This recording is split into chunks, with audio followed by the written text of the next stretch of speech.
আসসালামু আলাইকুম, আপনারা সবাই কেমন আছেন? আশা করছি অনেক ভালো আছেন। আমার দাদু বেশিরভাগই এই রেসিপিটা পছন্দ করতো। আমার আম্মুকে বলতো যে এই রেসিপিটা করার জন্য। ছোট চিংড়ি দিয়ে কামরাঙ্গা রান্না।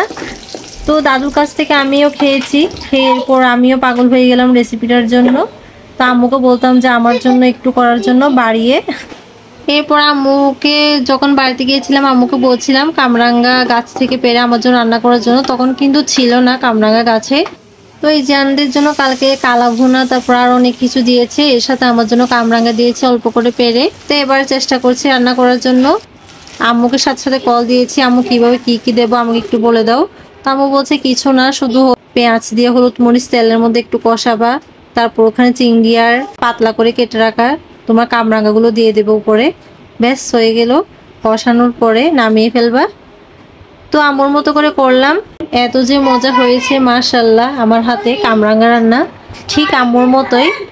এরপর আম্মুকে কল দিয়ে বললাম যে আম্মু ধন্যবাদ, অনেক দিন ধরে এরকম খেতে ইচ্ছা হচ্ছিল। খাওয়ার সময় আবার দাদুর কথাও মনে পড়ে গেল। আল্লাহ যেন আমার দাদুকে জান্নাতুল ফেরদৌস দান করুক। এই কামরাঙ্গার রেসিপিটা আপনারা কিন্তু অবশ্যই বাসায় একবার ট্রাই করে দেখবেন, দেখবেন এটি ভীষণ মজার খেতে। আর কমেন্ট করে আমাকে অবশ্যই জানাবেন যে কেমন হয়েছে রেসিপিটি।